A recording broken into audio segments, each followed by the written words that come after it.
Você quando abre uma empresa, você sabe quais são as riscos. Você sabe. Terceiro pior PIB em 127 anos. As noções, não é? Eu conheci uma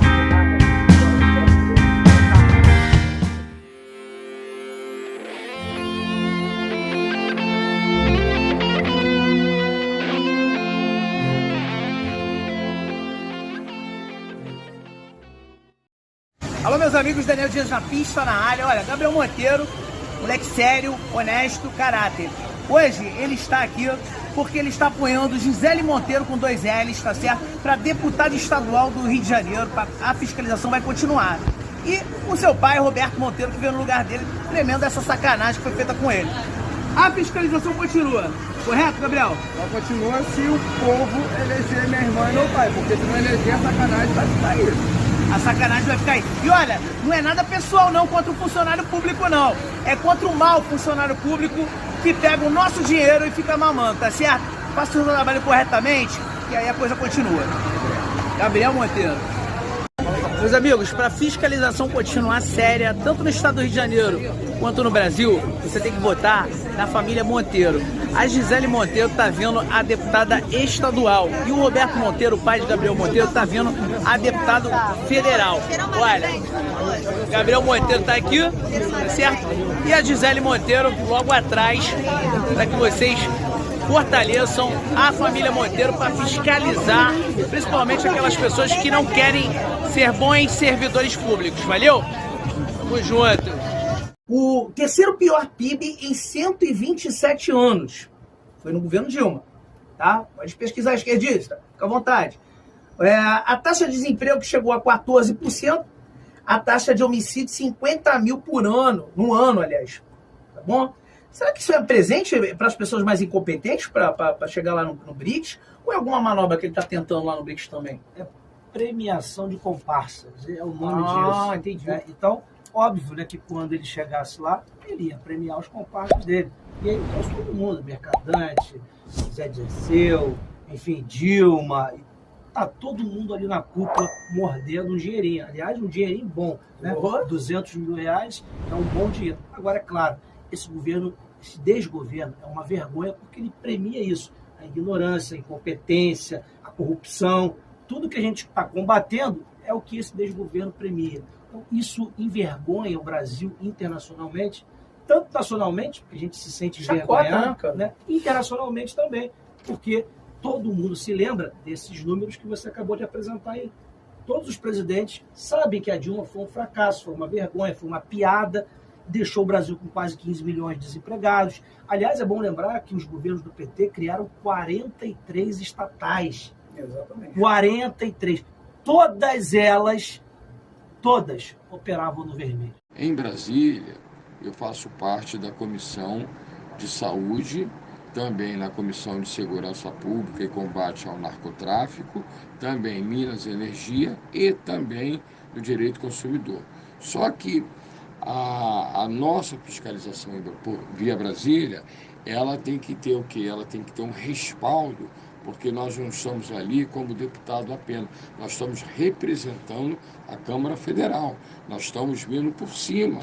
Então, tanto o ministro da Saúde, que no caso aí a ministra Nízia, e superintendências, etc., eles têm que literalmente facilitar todo o nosso acesso, porque não é o Roberto, mas é a Câmara Federal que está imbuído daquela responsabilidade.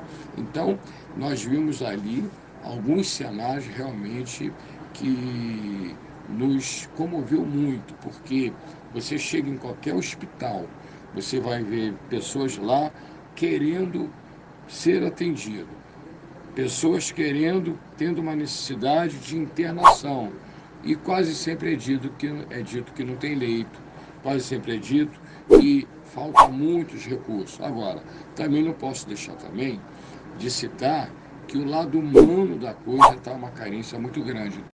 Alô, meus amigos, claro que agora é a hora do business, né? A hora de quem ajuda a manter o canal Daniel Dias. Eu tô falando da minha irmã, da minha parceira, da minha amiga Scarlett Decor. Olha, na Scarlett Decor você vai encontrar tudo, absolutamente tudo, para decoração de festas infantis e festas de adultos também. Locação de móveis, painéis, personagem, pegue e monte, vasos e arranjos, bolo fake, louças e peluciais e muito mais. Telefone para contato é o 21 969 603324, 21 969 603324, Rua Ambiré Cavalcante, número 6666, hein? Lá no Rio Comprido, região central do Rio de Janeiro. Fala que assistiu aqui mesmo no canal Daniel Dias, vai ganhar um baita desconto. Dias na pista, na área, tô com Gisele Monteiro. Ô Gisele, uma tremenda de uma sacanagem que fizeram com o teu irmão. Mas olha, para isso a família Monteiro continua unida. Roberto Monteiro, o pai, está a deputado federal no lugar de Gabriel. E ela, Gisele Monteiro, com 2 L's, meus amigos, está a deputada estadual no Rio de Janeiro. A fiscalização continua, não é verdade? Com certeza continua e nós seremos o trio que mais vai fiscalizar o estado do Rio de Janeiro. Gisele, candidata a deputada, estado do Rio de Janeiro. 22822 e nosso pai está no número do Gabriel. 2282 federal. Roberto Monteiro pai. E ó, lembre-se, a perseguição não é contra você, servidor público, é contra o mau servidor público, porque eu pago o teu salário, nós pagamos o teu salário e nós queremos que você sirva bem o estado e o país. Valeu? Daniel Dias na pista, na área, mandei o recado. Lula é inocente, não é, né? Para começar, a gente sabe muito bem que ele não foi inocentado de nada. O caso dele foi descondenado, né? Acho que essa é a expressão que foi inventada, mas que traduz melhor o que aconteceu. Por quê? Porque teve um problema do lugar onde ele foi julgado. Aí o cara que roubou milhões, bilhões, envolvido no maior escândalo de corrupção da história do Brasil, talvez da humanidade, foi solto e foi candidato à presidência da República. E foi eleito e hoje é o presidente da República. Aí as pessoas que estavam ali, que estavam na rua, ninguém sabe quem quebrou o quê, bom, estão sabendo agora, estão começando a ver as imagens, DNA e tudo isso, né? Tudo bem. Agora, a pessoa estava na rua, em frente ao QG, fazendo uma manifestação que você pode concordar ou discordar com o que ela estava defendendo, mas ela não estava quebrando nada, estava lá de forma, botando a sua opinião.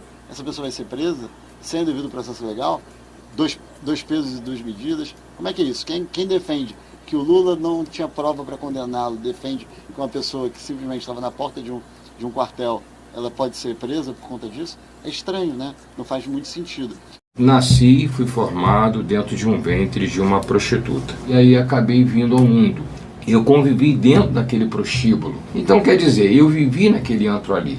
Então, um dia alguém denunciou aquela criança naquele prostíbulo e eu fui levado para uma instituição de menor chamada Padre Severino. Tempo depois eu fui tirado daquele lugar e fui morar dentro de uma casa que era desajustada. Era uma senhora com um português vindo de Coimbra e o que acontece? Eles viviam maritalmente. Então eu fui adotado por aquela dona e aquela dona, eu me recordo que muitas vezes quando eles bebiam, o pau comia. Então era panela para um lado, faca para o outro, e olhando aquele cenário, e já fui rejeitado por mãe biológica. Fui morar numa instituição, agora vou morar numa casa de uma pessoa que o desajuste entre eles era cruel. Então eu estava crescendo dentro de um ambiente extremamente revoltado. Então quer dizer, eu não tive pai, eu não tive mãe, eu nunca chamei um homem de pai. Aquela DPF que proibiu operações policiais em favelas, em que a gente viu que o rumo das ONGs, e eu fui o único deputado que trouxe isso para o debate, né? Então a gente viu uma das ONGs que era presidida pela advogada do tráfico.